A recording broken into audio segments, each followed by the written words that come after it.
नमः सिद्धेभ्यः। णमियोणजिणं वीरम् अनन्तवर्णाणदंसणसहावं वोच्छामिणीयं सारं केवली सुध केवली मणिनम।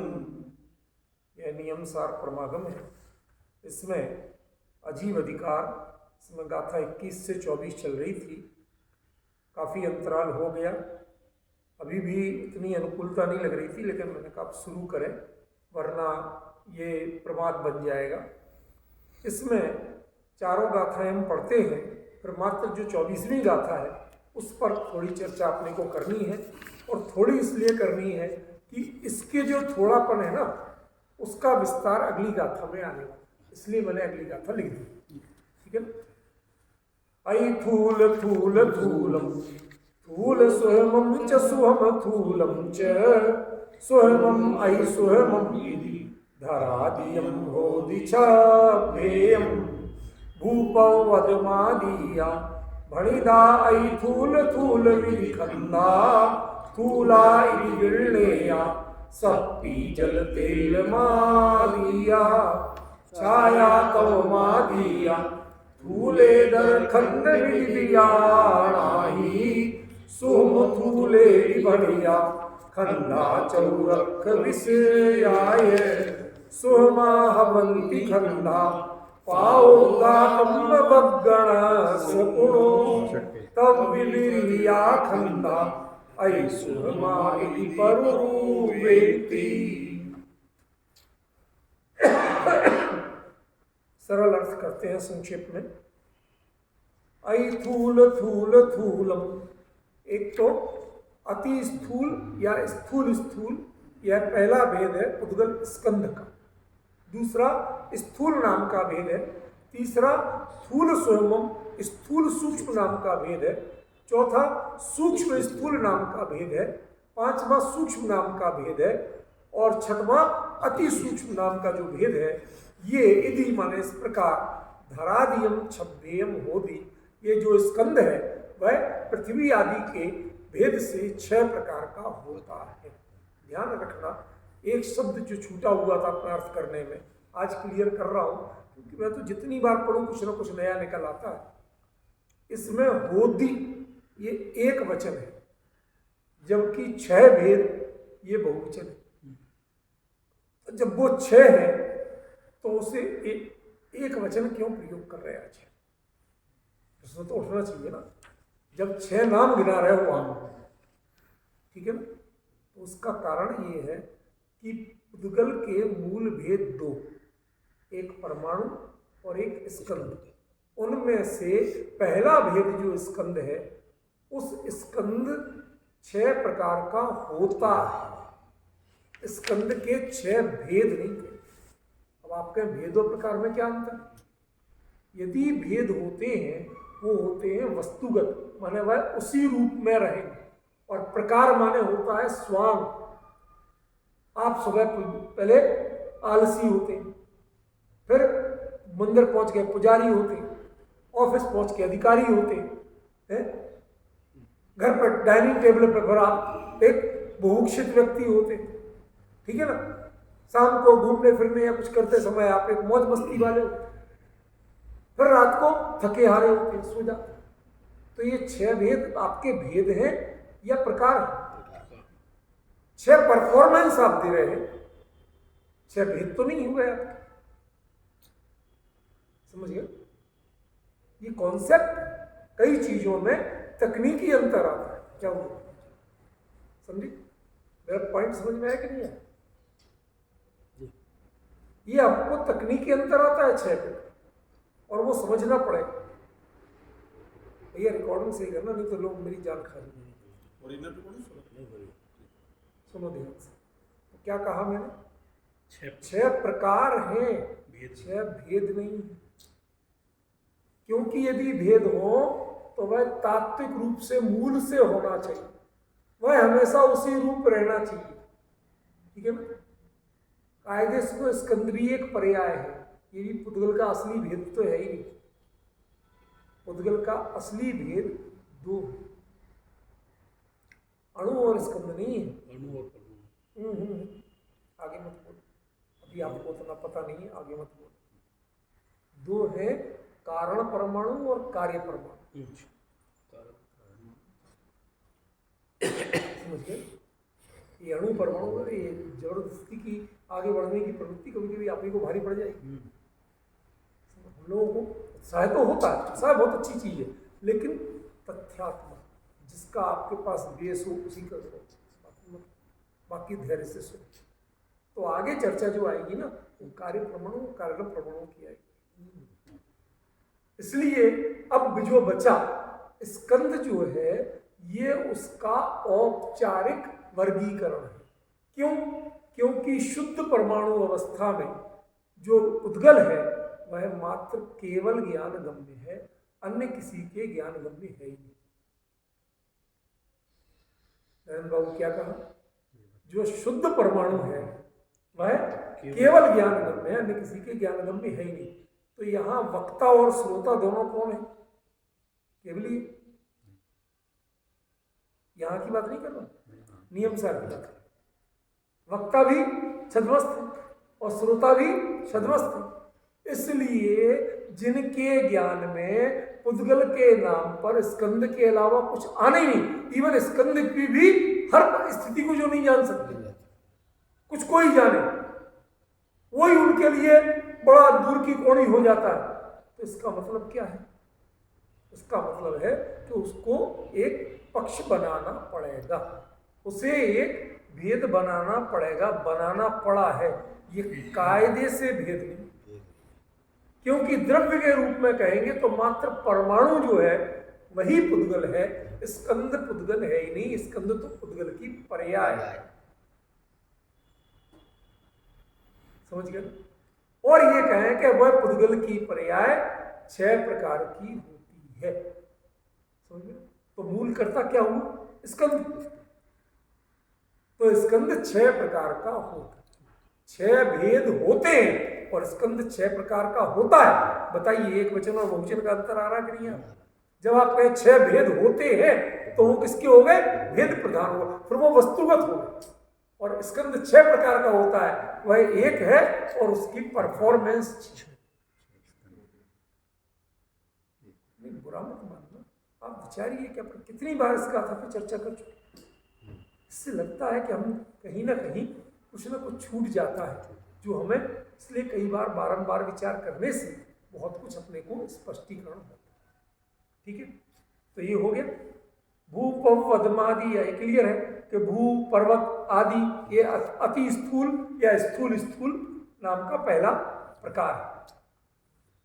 थूला यदि मिलने या सप्पी जल तेल लमादिया, जो सर्पी यानी घी, जल और तेल, इन जितने लिक्विड पदार्थ हैं उनको स्थूल स्कंद भिड़ने माने जानना चाहिए। छाया तवमादिया, छाया और आतप, जो मतलब हमें पकड़ में तो नहीं आते, तेल आदि तक तो पकड़ में आते हैं ना, लेकिन जो हमें पकड़ में नहीं आते पर दिखते क्लियर, ऐसे को थूल एदर, थूल स्थूल और एदर माने सूक्ष्म, उसे स्थूल सूक्ष्म नाम का भेद जानना, स्कंद जानना चाहिए। सोम थूलेगी बढ़िया। और सूक्ष्म स्थूल नाम का स्कंद कौन सा है? चौरख्य विषय है, 4 इंद्रियों के विषय। क्यों? ये आंख से भी दिखाई नहीं देते, चक्षु इंद्रिय को छोड़कर बाकी जो है वो आपको पता तो चलते हैं, पता नहीं चलते हैं नहीं, लेकिन वो आंख से भी दिखाई नहीं, चाक्षुष नहीं। इसके लिए शास्त्रीय शब्द क्या है? चाक्षुष। जो चाक्षुष होता है वो अपेक्षाकृत अधिक स्थूल है, और जो चाक्षुष नहीं होता लेकिन अपनी उपस्थिति आपको बताता है, वो आपको कोई व्यक्ति कहीं पर घटना हो रही है, जवाब आ रहा है, लेकिन आदमी नहीं दिख रहा, तो आपकी दुखी बढ़ गई। ठीक है ना? और आदमी सामने बैठा दिख रहा हो तो आपका भय। बात वही हो रही, सुनाई वही दे रहा है, आप रिएक्ट कर रहे हो सुनने पे, लेकिन साथ में दिख नहीं रहा, तो आपको लगता है ये मेरी रीच से बाहर। समझ गए? वो साइकोलॉजिकली अंतर पड़ता है। वही अंतर यहाँ बता रहे हैं कि उन दो में जो दिखती है और नहीं दिखते हैं, उनमें जो दिखते हैं वो स्थूल सूक्ष्म, और जो नहीं दिखते हैं वो सूक्ष्म स्थूल। पता दोनों का चलता है। ठीक है? चौरख्य विषय क्लियर हो गया। सोमा अवंती खंदा पाओ का कम्म वक्रणस्य को। और सूक्ष्म स्कंद कौन से होते हैं? जो कम्म वक्रणस्य पाओ का कर्म वर्गणा के प्रायोग्य होते हैं, माने काम में आने वाले होते हैं, जो कर्म वर्गणा रूप में के कर्मों के लिए रॉ मटेरियल बनते, वो कौन से हैं? सूक्ष्म नाम के पुद्गल स्कंद। और उससे लास्ट की बात अपनी थोड़ी छूटी हुई थी, जो आप कह रहे थे, तो वो थोड़े ही क्यों ले रहे? क्योंकि उसका ही विस्तार आदि की गाथाओं में आने वाला है, इसलिए। तब विवरिया खंदा, और उसके विपरीत जो स्कंद है, अर्थात अति सूक्ष्म नाम के जो स्कंद है। अब ये देखो, विपरीत का अर्थ, अब यहां पर विपरीत का अर्थ दूसरे उससे लगेगा, सूक्ष्म से नहीं लगेगा। यदि सूक्ष्म से विपरीत शब्द ले लेंगे तो अर्थ स्थूल हो जाएगा, समझ गए? तो उससे भी विपरीत, अर्थात जो कर्म वर्गणा के रूप में भी काम नहीं आ सकते, अर्थात जिसमें निमित्त नैमित्तिकपना घटित नहीं होता, ऐसा ये असली मुद्दा था। बाकी जहां तक टोडरमल जी ने लिखा है, जीव और पुद्गल के परस्पर निमित्त नैमित्तिक संबंध बहुत है, वो कहां तक घटित होते हैं? सूक्ष्म स्कंद तक घटित होते हैं। उसके बाद पुद्गल भी आपकी एक नहीं सुनता, निमित्त नैमित्तिकपना भी जिसमें घटित नहीं होता। ये है उसकी विपरीत। हमने विपरीतता को अन्य विशेषणों से देखा। ये 5 जो है, इनमें पृथ्वी नगाड़ा बजा दो, बज जाए, पानी से मग्गा ढाल के नहा लो, बहुत सारी चीजों में आप छेड़खानी करते दिखते हैं, और आपको लगता है देखो हमने किया ना, हो गया, ऐसा लगता है। लेकिन जो सूक्ष्म नाम का पुद्गल स्कंद है, वो आपकी हर तरह की प्रक्रिया से बाहर है। आप ना पकड़ सकते, ना सूंघ सकते, ना जान सकते, सबसे बाहर है। और वह उसकी सबसे बड़ी क्वालिटी क्या है? इन 5 से वो विपरीत है, अकेले सूक्ष्म से विपरीत नहीं है, वो इन 5 से विपरीत है। और वो 5 से विपरीतता क्या है? कि वह निमित्त नैमित्तिक रूप में कभी घटित नहीं होता, वह किसी का निमित्त नहीं और ना किसी का नैमित्त।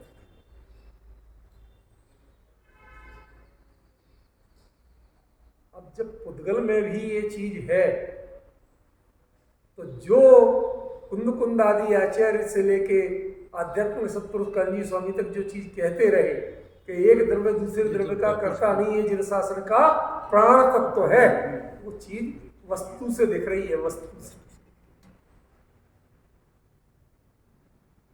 मूल वस्तु में है। और तब भी ये कार्य है, यानी स्कंद है।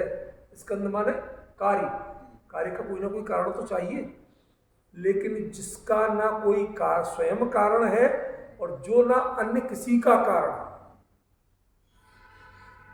आज मैं थोड़ा सा, आप लोग तो उन चीज़ों से जुड़े नहीं ना, मैं जुड़ा रहता हूँ कई चीज़ों से। जब मैं मास्टर्स कर रहा था तो उस समय सांख्य दर्शन पढ़ता था, साथ एक पेपर था, उसमें उनके सांख्यों की जो पदार्थ व्यवस्था है उसके बारे में आता है। मूल प्रकृति न विकृति, महदाद या प्रकृति विकृति आसक्त, षोडश कस्तु विकारा, न प्रकृति न विकृति पुरुष। वो 4 प्रकार बताए उसने जगत के पदार्थ। मूल प्रकृति, अविकृति। मूल एक प्रकृति नाम का पदार्थ है जो किसी से उत्पन्न नहीं होता, लेकिन सबको उत्पन्न करता है, प्रकृति है उसका नाम, उत्पन्न करता। महदाद है प्रकृति विकृति आसक्त, 7 ऐसे हैं कि जो दूसरे की प्रकृति की तो विकृति है और दूसरे को उत्पन्न करने का स्वयं प्रकृति है, उनमें दोनों रूप। षोडश कस्तु विकारा, 16 ऐसे हैं जो अकेले इनसे उत्पन्न होते हैं लेकिन किसी को उत्पन्न नहीं करते, इसलिए वो अकेले विकृति है, वो प्रकृति नहीं। ना प्रकृति ना विकृति पुरुषा, जो चेतन आत्मा है वो ना प्रकृति है ना विकृति है, वह ना किसी से उत्पन्न होता है और ना किसी को उत्पन्न करता है। ऐसे वर्गीकरण, ऐसा वस्तु व्यवस्था का चिंतन ये भारतीय परंपरा में कहीं ना कहीं चलता रहा है। सांख्य सबसे ज्यादा यदि प्रभावित हुए तो जैन तत्व ज्ञान से। बहुत सी चीजें ऐसी आप कुंद कहते हैं भाई जब तक तुम पर का करता हरता अपना ये नहीं छोड़ोगे, इससे दृष्टि नहीं बदलोगे, तुम्हारा हित होने वाला। कहते हैं कि नहीं कहते? और वो पुरुष को क्या कहता है? आत्मा को न प्रकृति न विकृति, तू न जगत का करता है न जगत से तेरा परिणमन भला बुरा होता। तू सोचते ही क्यों है कि मैं किसी का कर सकता हूं या कोई मेरा कर सकता? बताइए क्या आगे कुछ समझ रहे? तो ये विचारों की छवि अब कौन किस रूप में लगाएगा? तो शोभसम का खेल, जितनी समझ होगी वैसा लगाए। समझ में आपको चीज समझ में नहीं है। सालिग्राम की बटैया थी, जो पूजते थे वो मंदिर में रखते थे, और जिसको पढ़ने लिखने वाला पेपर वेट बनाता था, और बनिया के हाथ में पड़ गया, तराजू की पसंद बना ली। ये तो अपनी अपनी समझ है, किसने कहा लगाए। वो असल में क्या था ये तो पहचानने वाले के ऊपर है। ऐसे ही है जो स्कंद माने जो कार्य रूप है, वो कार्य रूप में भी पर्याय अवस्था जो है पुद्गल की, वो भी ऐसी होती है कि जो ना किसी की कारण है और ना किसी का कार्य, जिसमें निमित्त नैमित्तिक किसी का, ये कहते ही निमित्त नैमित्तिकपना, जिसमें निमित्त नैमित्तिकपना घटित होता ही नहीं। अभी आप जैन साधुओं से लेके पंडितों तक ये बात कह लो तो सब बाहें चढ़ा के, अरे तुम तो सोनगढ़ी हो, तुम तो, अरे भाई इसमें कोई गढ़ी नहीं है। कुंद 2000 साल पहले। और कुंद लिखने वाले कौन होते हैं? उन्होंने इसीलिए नियमसार ग्रंथ है जिसमें कुछ बातों के लिए उन्होंने कहा कुछ तो श्रुत केवली की चल जाएंगी और कुछ तो केवली के नाम से प्रमाणित होंगी। श्रुत केवली क्यों? श्रुत केवली छद्मस्तु थी, वो इस अति सूक्ष्म के बारे में बोल नहीं सकते। जो बोलेंगे केवली के आधार पर बात वही होगी ना, माने जिसकी प्रामाणिकता मात्र केवली। ये आपको पकड़ना पड़ेगा कि मंगलाचरण में केवली शुद्ध केवली बढ़िदम जो कहा, उसके पीछे अभिप्राय क्या था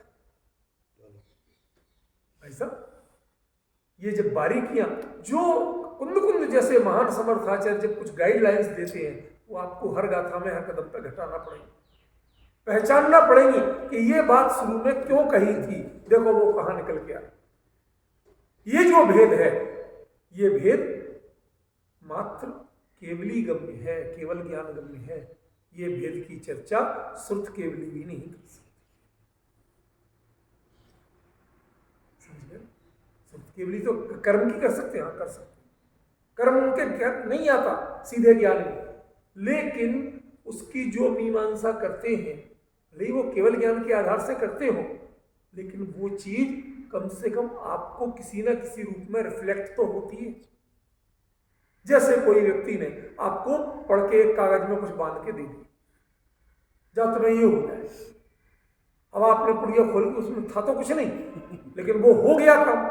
कहते तो बात तो दम तो है यार, कुछ राजकुमार जी तो बात पक्के उसके मुरीद हो जाए, शाम को जाके उसके पास बैठ जाए, हाँ ये एक पुड़िया और दे, हंस के करो, वो नाराज नहीं होते इसलिए कर। सुनो समझो मेरी बात, क्या कहने का मतलब, आपको रिजल्ट यदि पता चल रहा है तो रिजल्ट तो पता चल रहा ना, मूल चीज नहीं दिख रही, लेकिन रिजल्ट तो दिख रहा ना, इसलिए वो शुद्ध केवली के गम में कर्म की जो व्यवस्था है, कर्म का जो उदय है, वो तो आपको पता चल रहा है कि नहीं चल रहा। एक ही घर में एक ही माँ बाप की उतनी ही सुविधा में रहने वाले एक बच्चा मानो बिस्तर पर कांटे बिछे हुए ऐसे बेचैनी में है, और एक चैन की नींद सो रहा है। किसी तरह के साधन की कमी, कहीं कोई भेद है नहीं है, खाने में अंतर नहीं, रहने में अंतर नहीं, ओढ़ने बिछाने में अंतर नहीं, सुख सुविधा में अंतर नहीं, फिर क्यों है ऐसा? तो कहाँ कहते हो भाई साहब कर्म का उदय विचित्र। इसका मतलब वो तो पता चलता है ना, वो तो क्षोभ ज्ञान के गम में है ना, इसलिए पांचवें भेद तक श्रुत केवली का क्षेत्र, तब विवरिया जो श्रुत केवली के गम में भी नहीं है, मात्र केवली के गम में। यह एक विपरीतता का दूसरा अर्थ। ये पहला अर्थ क्या है? निमित्त नैमित्तिकपना घटित नहीं होता, और दूसरा जो मात्र केवल ज्ञान गम में है, श्रुत केवली के गम में भी नहीं है। क्यों?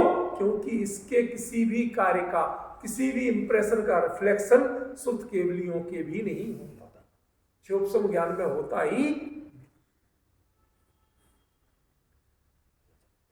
नाराज नहीं होना, मैं नहीं पढ़ रहा, मुझे थोड़ा सा मन में ही लगता है कि कहीं अभिनय ना हो जाए, ये विपरीतता का ये अर्थ इस टीका में इधर उधर ढूंढ के निकालना कहीं मिल जाए। मैंने नहीं देखा, सच कहता हूं, मैं ये जिनवाणी पे पूरी ईमानदारी से, मैंने नहीं देखा, मुझे समय ही नहीं मिला।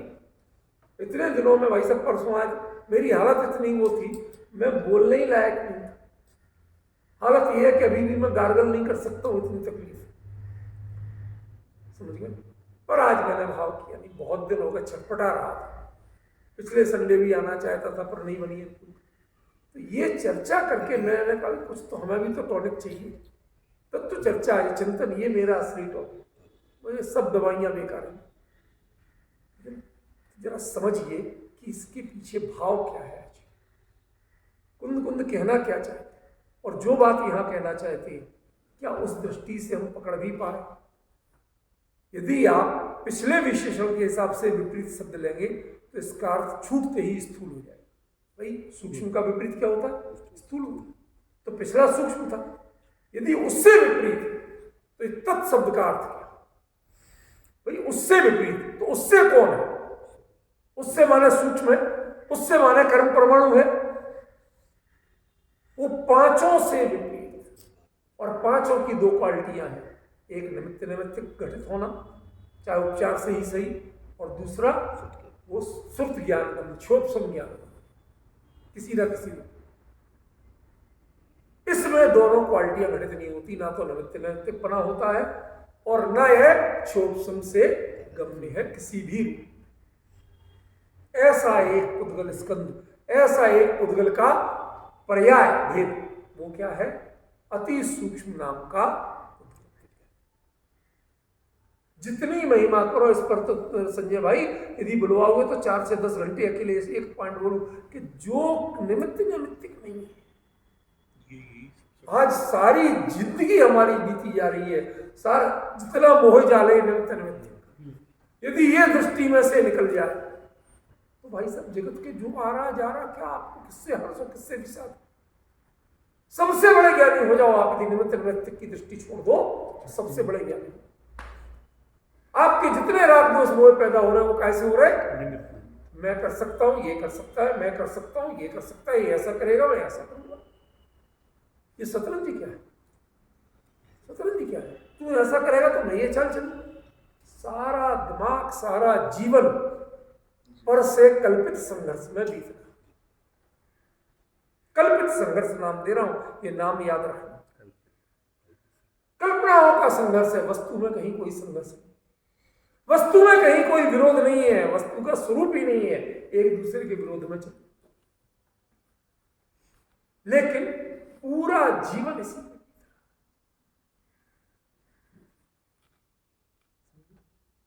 थोड़ा सा विचार करो। तब विपरीया खंडा, पहले तद विपरीत माने क्या, इसका व्याख्यान जिसने सही निकाल लिया वो सबसे बड़ा ज्ञानी है इस क्षेत्र का, इस विषय का। उद्गल का, अजीब का सबसे बड़ा ज्ञानी है। अभी आपको जो पर के ज्ञान की बात करते हो ना, बहुत आता। मैंने भाई साहब आप तो उस दिन थे नहीं शायद, यूनिवर्सिटी में उसी कार्यशाला में एक इसी पर बोला था मैंने। जब कोई कहने लगे हमारे शास्त्रों में ये है, वो है, खगोल है, भूगोल, हमने कहा भले आदमी, जो परमाणु विज्ञान की तुम बात करते हो ना, उसकी जो बातें हैं उनके अभी तक उत्तर नहीं दे सकते। क्या तुम्हारी साइंस आज तक पहुंच पाई? तुम तो कार्बन वर्णना पर नहीं पहुंच पाए, हम तो उसके आगे की भी बात करते। और उसके बाद भी जो अशुभ परमाणु हुआ तो वो तो और भी उससे, वो लोग देख के दंग कहते ऐसा कि पढ़िए कभी, हमने कि इस पर कितने मेरे लेक्चर से सोशल मीडिया यूट्यूब पर सुनो, जरा पता चलेगा और आगे आएंगे अभी बहुत। समझ रहे ये डिफरेंस आपको पहचानना पड़ेगा। हम लोगों को बारीकी से अभ्यास, आचार्य ने क्या कहा, नीचे क्या लिखा, यही पढ़ के हम अपने दिमाग को करप्ट करते हैं। हम आचार्य से दूरी कम नहीं हो रही। पीए क्या कह रहा है, हम उसी के हिसाब से बॉस का सारा माइंड करते हैं। उससे पूछते भाई सब कैसा मूड है आज बॉस का, मिले कि नहीं मिले। अब पीए को जिससे मिलवाना हो तो बढ़िया चले जाए, अभी आज उखड़ा हुआ ये वो पीए अपने नंबर बनाता है, कुछ नहीं करता।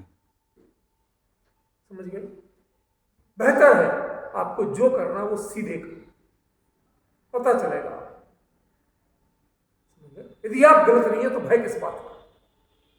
सत्य जानना है तो सत्य से आचार्य से सीधे जानो। तद विपरीता, जो उससे विपरीत, किससे विपरीत? सब अर्थ करेंगे साहब उद्कारबाण वर्गणा से विपरीत, जी नहीं। वो 5 को एक कैटेगरी में डालो। वो कैटेगरी एक निमित्त नैमित्तिक की और एक शोभ संज्ञान गम्य, उसमें 2 क्वालिटी है। और उससे विपरीत माना ना जिसमें निमित्त नैमित्तिकपना कभी घटित हो सकता है और न जो शोभ संज्ञान गम्य। ऐसे उस स्कंदों को अति सूक्ष्म, ऐसा परुवेंती, यह केवली कहती है, प्ररूपण कर रहा, ये अंतर इसमें है। अब अपन अगली गाथा पे आते हैं।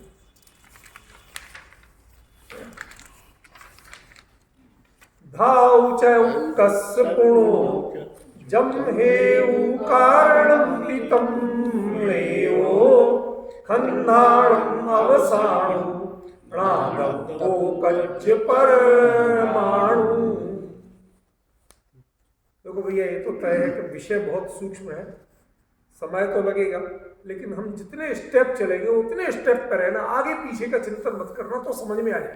हमारी सबसे बड़ी कमी क्या होगी, इसके बाद क्या होगा, उधर भाग, समझ गए, उधर भागना मत, जो आएगा वो आएगा, अभी तो अभी की स्थिति देखो, ठीक है। पहला काम है हमारा शब्दार्थ का, शब्दार्थ पर विचार। पुणो और कहने का मतलब क्या है, जो स्कंद की बात खत्म हो गई, अब स्कंद से भिन्न जो है उसकी बात शुरू हो। समझे भाई, क्लियर हुआ? पुणों का अर्थ क्या है कि स्कंद की बात खत्म हो गई, अब परमाणु की बात शुरू। कहते हैं अणवा स्कंधाश्चर्य, लोग अणु जो है वह कार्य यानी पर्याय भी है और कारण माने द्रव्य भी। आप कारण परमात्मा, कार्य परमात्मा की जब बात करते हो तो होता वो ही है कि कुछ और होता है? ये शुद्धात्मा की ही बात है या संसारी आत्मा की बात है? कारण परमात्मा और कार्य परमात्मा दोनों परिशुद्धता रूप है कि उनमें एक आध अशुद्धता रूप भी है? परमात्मा की बात कर, संसारी की बात संसारी, ठीक है। अभी वो चर्चा नहीं छोड़ो, आप जानते हो नहीं जानते तो पढ़ो सुनना, मुझे उसमें उलझना नहीं है, मैं विषयांतरित हो जाऊँ। तो कार्य और कारण का मतलब दोनों वस्तु एक ही है, दोनों के स्वर एक ही हैं, दोनों की संवेदनाएं एक ही हैं, तो फिर एक कारण और एक कार्य कैसे? ये मेरा मुद्दे का प्रश्न। थोड़ा सा खुलासा करो, नहीं तो फिर आप अमित जी कहेंगे आप बात तो कहे थे, आपसे पूछ कुछ पाते नहीं है, और फिर अब आप तो रह जाते हो चुप, तो हम किससे पूछे, और पूछने देते नहीं हो। सब कुछ देते हैं, सब देते हैं, इनके मैं चेहरे पे पढ़ लेता हूँ, तो फिर उत्तर तो देना ही देना है जब प्रश्न लिखा हुआ है। तो सुनो, उसमें जो अनुभव करने वाली पर्याय है वह पर्याय अपने आप को ध्रुव रूप में अनुभव करती है। उसका उत्तर क्या होता है, मैं ध्रुव हूं या मैं पर्याय हूं? उसका उत्तर क्या होगा, अनुभव की पर्याय की बात कर रहा हूं, पंडिताई की पर्याय की बात नहीं कर रहा हूं। बात समझ रहे हैं? अनुभव करने का वो अनुभूति की दिशा, आत्मानुभूति की दिशा, जहाँ ज्ञान ज्ञाता गे कोना उद्योत अनुभव में पे चिद भाव कर्म चिदेश करता चेतना, जहाँ ये सब बातें हैं जितने आपने पढ़े हैं उसमें, जहाँ प्रमाण है निक्षेप कोना उद्योग, ये सारी चीजें जो पढ़ रहे हो इसका मतलब क्या है, बस ज्ञाय ज्ञाय ज्ञाय ध्रुव ध्रुव। तो अब ऐसी ये भी शब्द ही है, ये वास्तविकता नहीं है, लेकिन मतलब आखिरकार जब बोलेंगे तो शब्द ही में तो बोला जाएगा, और काय में बोलूं, ठीक है ना। तो जो जिस रूप में है, जिस रूप में वो अनुभव कर रही है, वो स्वरूप किसका है? वो ध्रुव तत्व का स्वरूप है, द्रव्य स्वभाव है, या पर्याय स्वभाव? पर्याय तो कभी ध्रुव होती नहीं, क्यों होती? पर्याय तो नाम ही प्रणव का, समझ रहे समझे भाई? तो वो कैसे बोल रही कि ये जो बोल रही है ये अपने लिए नहीं बोल रही, ये ध्रुव, ठीक है ना? और ध्रुव तो वैसा है ही। तो मैंने यही तो कहा था, जिसमें दोनों के स्वर एक होते, अंतर नहीं। तो जब एक ही है तो फिर कारण कार्य कैसे? कि एक बोलता है और एक बोलता नहीं, एक अनुभवता है और एक अनुभव में आता है, वो अनुभवता नहीं। बस ये कारण कार्य का भेद है, उनके स्वर में कोई भेद नहीं होता, उनकी संवेदना में भेद नहीं होता, समझ गए? तो ऐसे ही यहां कार्य और कारण परमाणु की जो बात आएगी, अभी तो कार्य परमाणु की कर रहे हैं, कारण परमाणु की तो आगे आएगी। तो वो क्या है कार्य परमाणु? कि है तो वो भी शुद्ध परमाणु, लेकिन वो पूरी प्रक्रिया से बाहर आ गया है। जैसे आप नित्य निगोद और इतर निगोद कहते हैं ना, तो बताओ दोनों में क्या अंतर होता है टेक्निकली? नित्य निगोद आज तक कभी भी निकला नहीं, पहली बार निकलता। ये बचपने की बात है। मैं आपको कुछ वैसे अंतर बताऊंगा जिससे थोड़ा आपको कहीं ना कहीं अटैक करें, लगे दिमाग में कि हाँ कुछ जान। यहाँ चर्चा में आपको कुछ तो लेके जाऊंगा। सुनो, पहली बात ये है कि नित्य निगोद का हमारे यहाँ जिनवाणी में स्थान निर्धारित माना, इतर निगोद का स्थान निर्धारित नहीं। इतर निगोद वनस्पति काय के अंतर्गत अनेक जगह पाया जाए, सारे लोकाकाश में पाया जाए, समझ गए ना? लेकिन नित्य निगोद का स्थान निर्धारित, वहां से ही जीव निकले। जो आपने कहा था वो बात सही है कि जो आज तक निकले नहीं, लेकिन निकले नहीं माना उसके लिए कोई स्पेसिफिक पॉइंट भी है कि खाली नहीं निकले, आप आज तक जेल नहीं गए, इतना ही लेवल है, समझ गए? ये अंतर बताने के लिए वो जगह एकदम फिक्स है, वहां से जीव निकलते। 6 महीने 8 समय में 608 जीव जो निकलते हैं तो वो नित्य निगोद से निकलते हैं, और उसके बाद वो जो भी हो, और बाद में यदि पुनः निगोद में जाएंगे तो उसे आप क्या कहेंगे? इतर निगोद। क्यों? क्योंकि उसको उसी जगह नहीं जाना, उसकी दशा वही होगी। क्या दशा? एक श्वास में 8-10 बार जन्मे मरे सह दुख भाग, ये सब तो होगा, जो वहां हो रहा था वो यहां होगा। फिर डिफरेंस क्या है? उसको वहां जाना, आप डिफरेंस समझ गए? अंतर भी तो सब पकड़ना चाहिए ना। वो अब वही काम करेगा, अन्यत्र करेगा। 6 मास 8 समय में 608 जो जाते हैं उसके लिए, इसका मतलब है कि जो त्रस पर्याय में बैलेंस बना रहता है। नहीं वो ठीक है। तो जरूरी क्या है कि सारे मतलब निगोद से नित्य निगोद? नहीं, ये आपको भ्रम है। ये मैंने इसीलिए कहा बैलेंस बना रहता है। त्रस पर्याय के जीवों की संख्या पूर्ति के लिए वो बात बताई कि यहाँ से इतने घटेंगे तो आएंगे कहाँ से? तो वो वहां से आएंगे, ये बताया गया। उसका मतलब वो ही जाएंगे ये नहीं बताया गया, ये भ्रम मत पालिए। वो संख्या की समानता का मतलब हम लोग यहाँ नंबर जारी करते रह जाएंगे और वो आके चले जाएंगे, ये ऐसा नहीं है, समझ में? वो सब भरत चक्रवर्ती के पुत्रों वाली बातें नहीं है, ठीक है ना? ये सब बातें अलग है। मुद्दे की बात समझिए कि जैसे नित्य निगोद में आपने अंतर किया तो उनकी बहुत सारी प्रणतियां एक जैसी, फिर भी कुछ तो अंतर है। ऐसे ही यहां कारण परमाणु और कार्य परमाणु की चर्चा चलेगी। उसमें जो कार्य परमाणु है उसकी चर्चा पहले कर रहे हैं। क्यों? क्योंकि अभी चर्चा थी स्कंद, और स्कंद रूप कौन परिणमित होंगे? जो कार्य परमाणु रूप परिणमित हो चुके थे, जो फंक्शन में आ चुके थे, ठीक है ना? इसलिए वो कार्य परमाणु जो है वह उससे, उस प्रक्रिया से आने के बाद, जैसे त्रस पर्याय को पाने के बाद वो इतर निगोद का कहलाएगा, नित्य निगोद का नहीं कहलाएगा। ऐसे ही जो परमाणु एक बार स्कंद की प्रक्रिया में आ गया वो बाद में शुद्ध परमाणु स्थिति में ही पहुंचेगा तो उसे कार्य परमाणु कहेंगे, कारण परमाणु। जो एक सांस में 8-10 बार होता है, तो क्या वो कभी उस पर्याय से निकल के अच्छी पर्याय में जा सकता है? जाते ही है। कैसे? लेकिन अब यही तो है कि इतने में आपको अपने परिणाम संभालने का मौका कितने भवों बाद मिलेगा। भाई आपको सोचने विचारने कुछ करने के लिए कुछ तो समय चाहिए, उतने में कितने भव बीत रहे। कभी याद दिलाना मौका मिला तो निगोद की स्थिति पे काफी चर्चा मेरे पास मैटर है, मैं बताऊंगा और आपको बड़ा मतलब आंदोलित से होंगे कि ऐसे कैसे भाव बदल रहे लगातार, लेकिन भाव आपके तारतम्य रूप चल रहे। क्यों? क्योंकि आप भाव बदलना देह से मानते, आपके सुख दुख और विकल्प जाल वो देहाश्रित है, वो तो विदेही है। निगोदिया कौन है? उसकी देह कोई होती ही नहीं। इसलिए कर्म के आयु कर्म के हिसाब से तो भाव बदल रहे हैं, लेकिन उसको भले आदमी को कोई अक्सर पता ही नहीं चलता। काहे का जन्म और काहे का मरण आपके कैलकुलेशन के हिसाब से हो,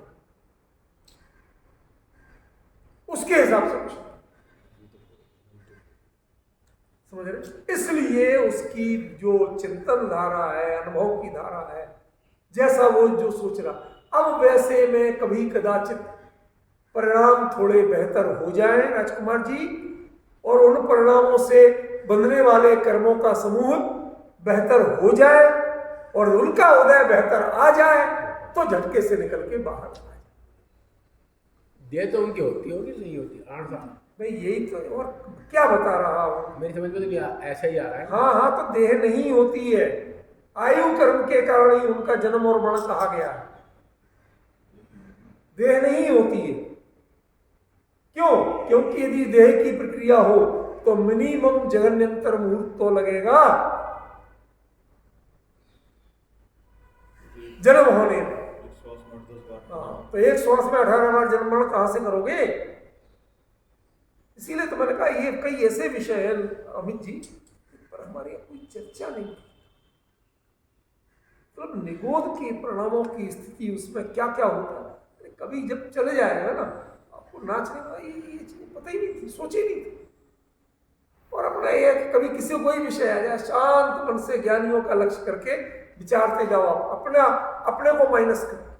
आपको मंत्र दे रहा हूं, मंत्र मानो तो टोटका नहीं, एक कला सिखा रहा हूं।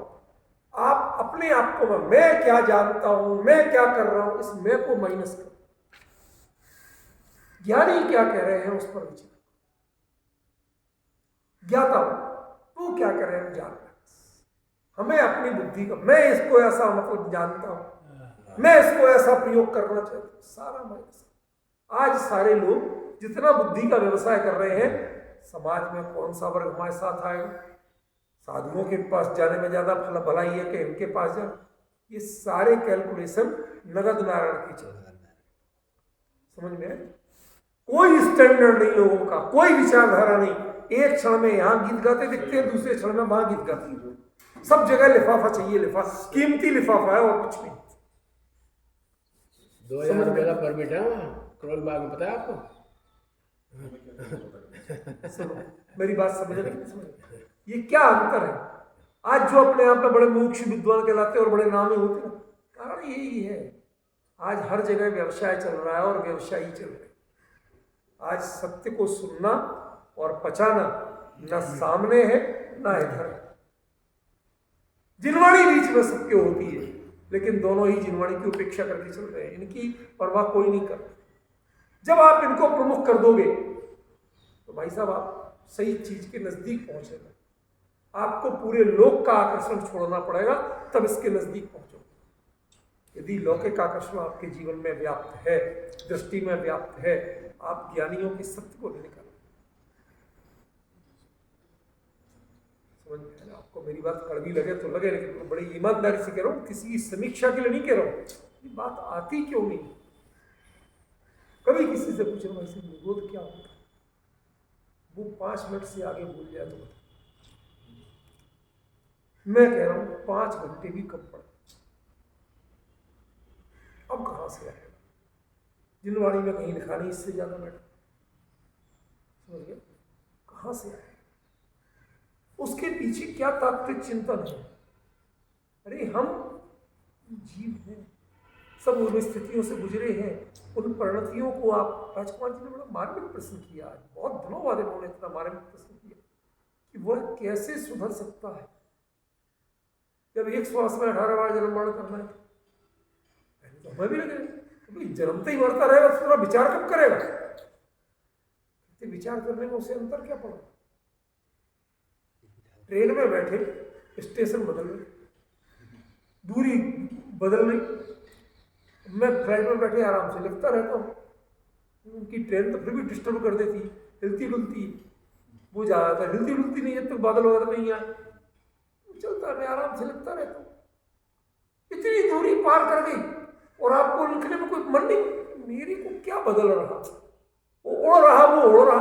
ऐसे जिस देह में वो है, उनका तो अपनी कोई देह है नहीं, जिस देह में है वो अपने जो कर रही सो कर रही, जो हो रहा सो हो रहा। मेरा काहे का जन्म और मेरा काहे का मरण, तुम तो आयु कर्म की कैलकुलेटर में लिख रहे हो कि इतनी बार जन्म हुआ इतनी बार मरण, मुझे क्या फर्क पड़ा उसमें? मेरी तो प्रणति की धारा, मैं तो चेतन धारा।